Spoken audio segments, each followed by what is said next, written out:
Hello, hello. Here's Augie again. I'm coming to you from Broadcast Team Alpha and, of course, the Paranormal World Show. This video just came about on a very short notice, and it's just going to be my thoughts flowing, coming to you. And I'm going to talk about something that very few people actually think much about, but it's very important.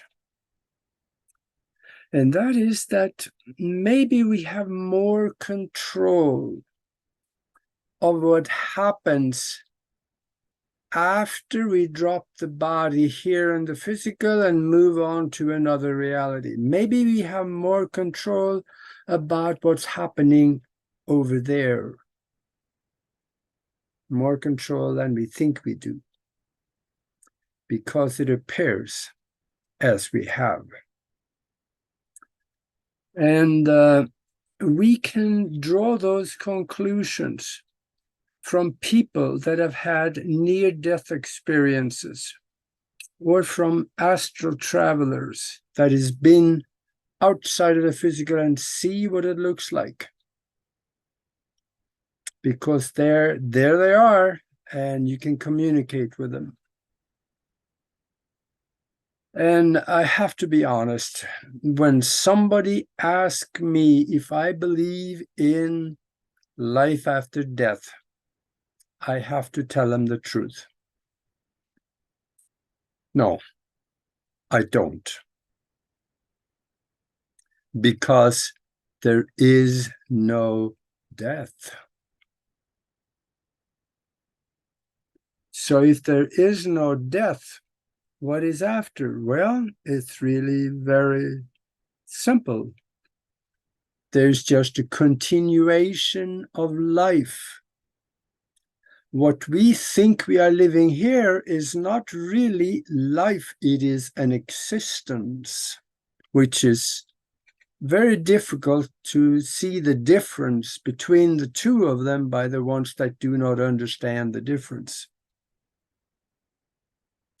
So there are hundreds of thousands of people who have had near-death experiences.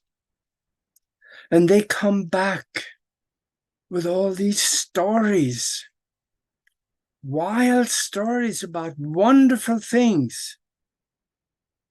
And once on a very rare occasion, someone that comes back and say, "Oh, I didn't like it at all." But it all seems to be depending on one thing, and that is what they believe, what they think, and what they do. Because we know there is something after we drop the body, because we have the videos, we had the recordings, the voice recordings, and we have the pictures, and we have the physical evidence of something coming into the physical by someone that is talking to us. It's called ectoplasm. And I think it was back in the 1980s, somebody in a spiritual seance, they had ectoplasm come in to the room through someone that was channeling. And someone took that substance, as a white kind of like foam-like substance, and they took it and put it in a spectral analysis machine and tried to figure out what is it.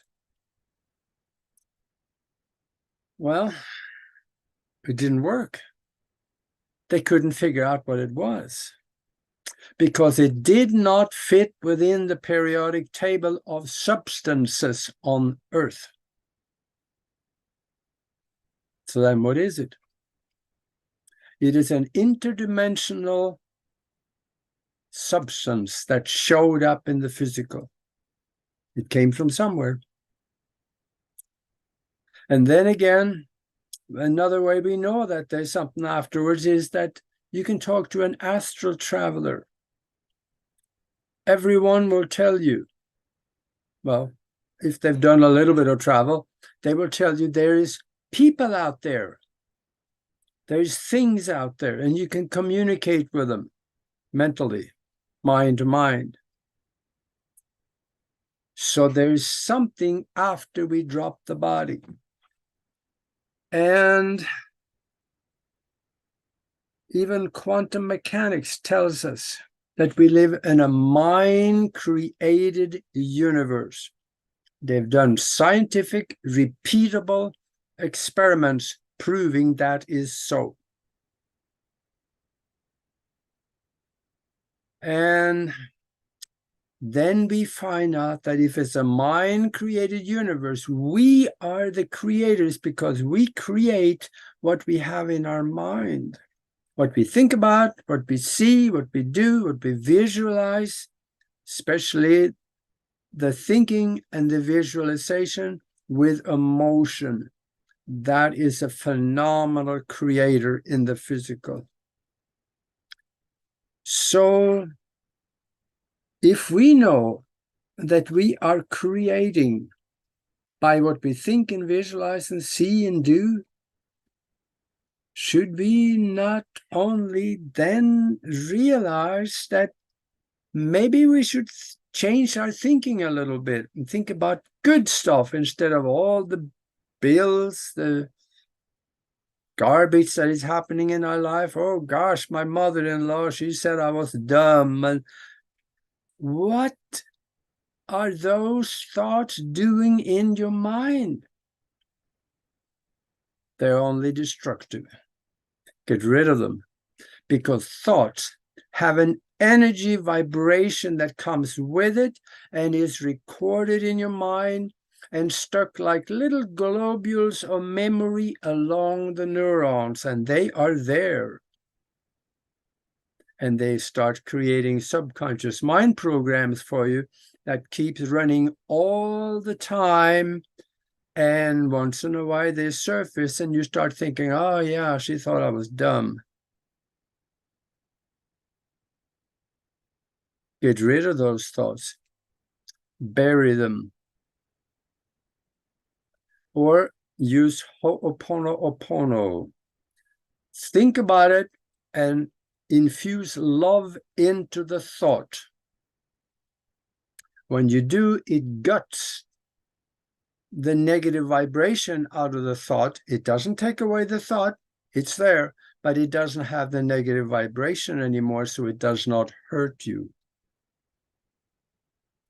So maybe we should rethink a few things.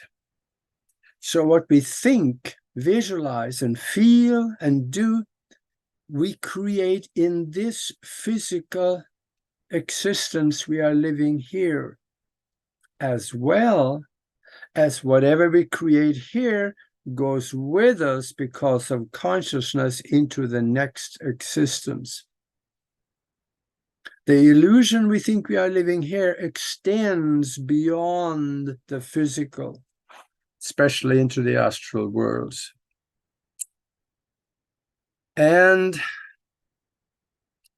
we have free will. So let's visit just one concept here. Many people have memories, including me, of before they were born. They made an agreement about who your parents are going to be, what you're going to do when you grow up, certain major incidents in your life you have agreed to come here and experience. That is free will. So when you are here, you don't remember that normally. You just, all these things happen and said, no, did I really do this? That was stupid.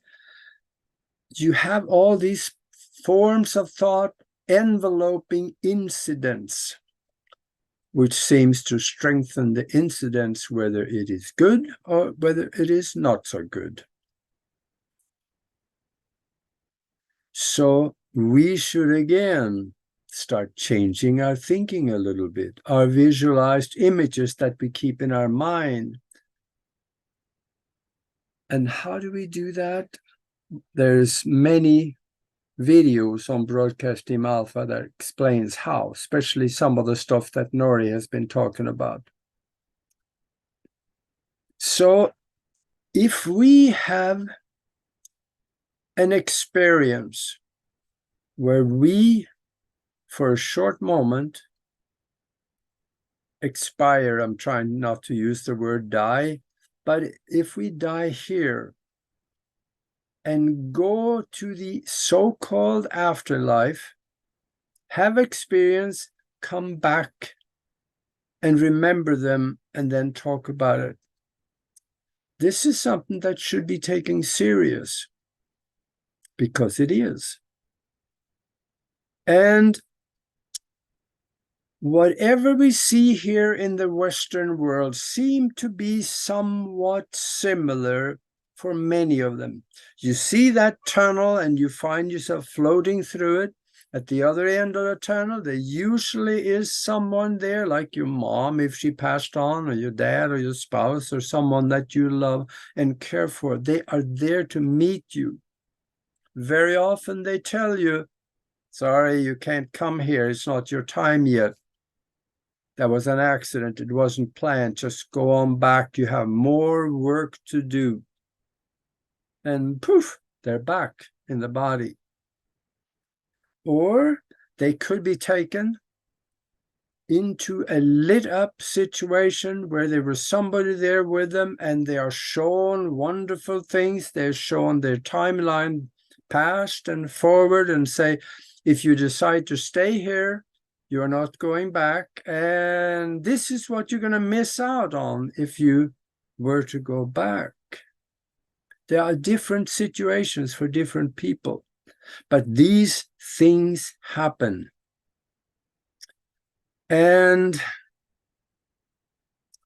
here in the West, we seem that when we're going through the tunnel, or we're all dressed the same, we're kind of Western clothing, you know, and we're similar.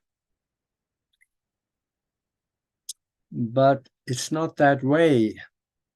If you are in Saudi Arabia, they have near-death experiences too, but they hardly ever talk about it because that's not a good thing in their religion. Of course, it isn't in the Christian religion either, if you're buried in that religious dogma. But they are all dressed the same in Mid-Eastern clothing coming through the tunnel. They have their relatives coming, and they have an experience that is Mid-Eastern. People in India having near-death experiences. They're coming through the tunnel, but they got turbans and they're dressed like they are. So their acceptance of consciousness from where they are goes with them. So if that is true, because the people in India, they believe certain things, they do certain things, they look certain ways, and they accept that, and that's what they take with them. Let's revert that back to here. If we believe certain things, if we do certain things, we take that with us. Why should we not believe really good things and do certain things, which means do the right thing? Lying, cheating, stealing, plundering, and murdering, that's not the good thing. Oh, I should quit talking about government now. But it is not the right thing to do. And we know it. When we know it, we create a paradox in our mind that holds us back. The more we think positive, the more we do positive, visualize positive thing, and keep doing that every day, it imposes itself as a positive vibration on the body that raises your vibration. So when your time comes, that is what you will see and experience after you drop the body. So how do I know that? Well, as an astral traveler, I have found that when I go out of the body, there is other people there, there is things there, there is entities out there. We call them ghosts, most of us. I have them in the house here. They live here. They're called shadow people. I see them at the edge of my field of vision. They're there. But they don't bother me, I don't bother them, and we kind of get along. Most houses have these things, especially if it's an older house like this one. So if we design our so-called afterlife while we're already here,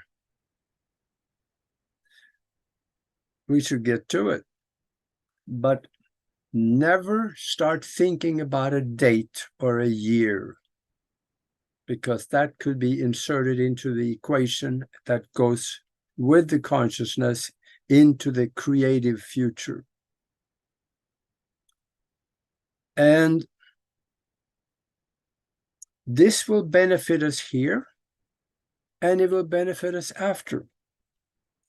But this is not a rule that is locked in stone, because there are always wild cards.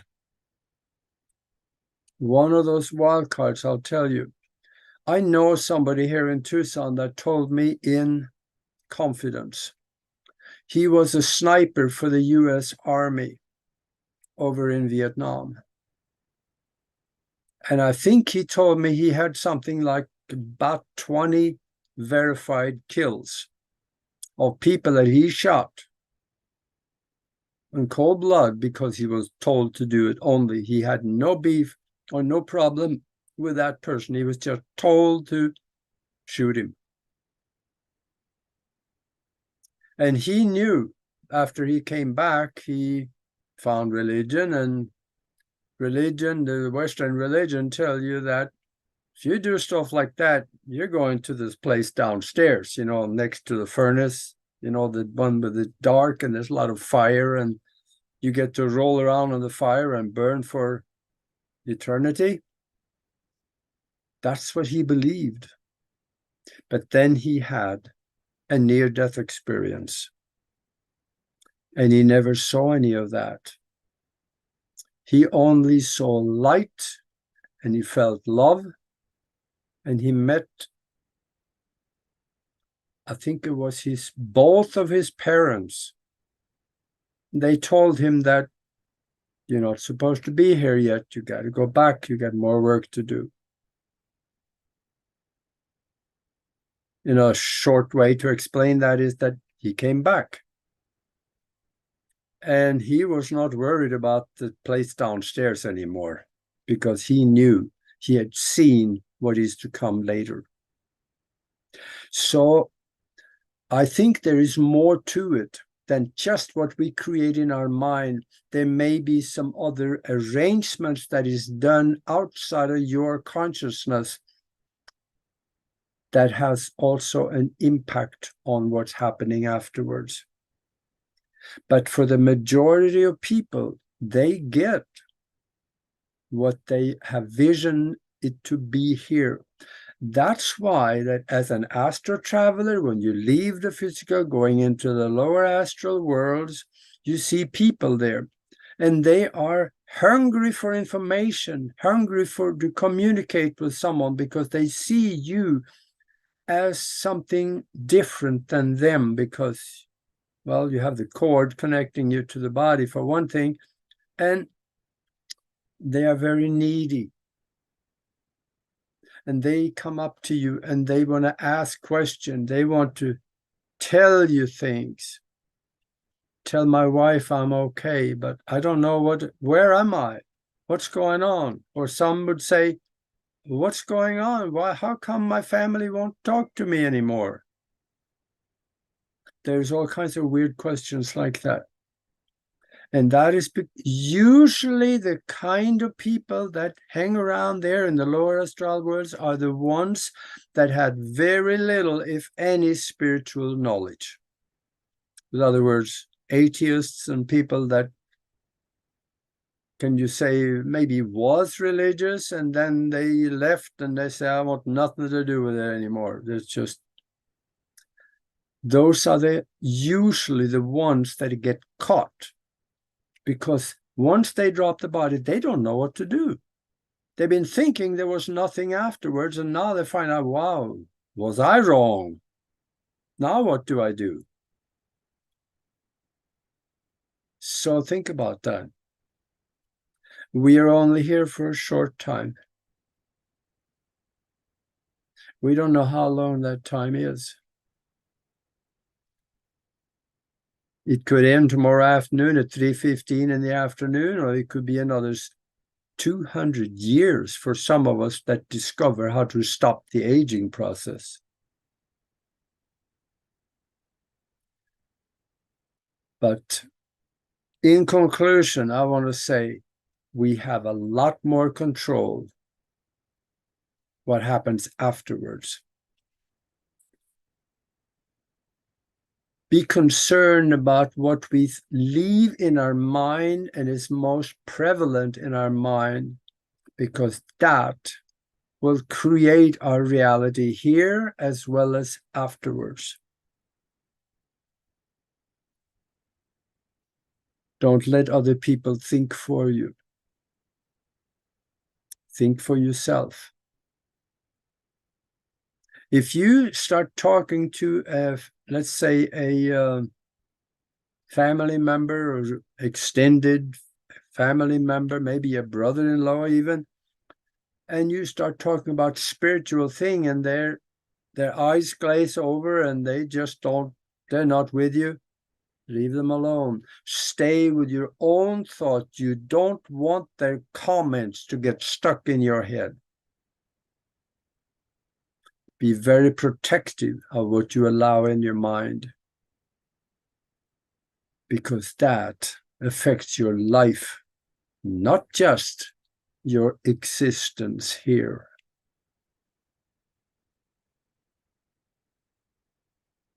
There's probably more I should say, but I'm not so sure I can think of it right now. And that is, when it comes to the so-called afterlife, there isn't anything like that either, because there is only one continuous life. What we have here is a mentally projected illusion from the mind-created universe coming through our consciousness and placed in front of you and around you for you to have experiences for the purpose of spiritual growth.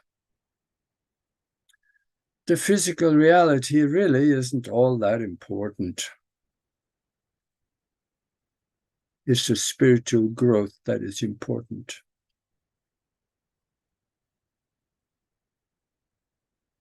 Yeah, I think that'll do it. So if you're watching this on YouTube,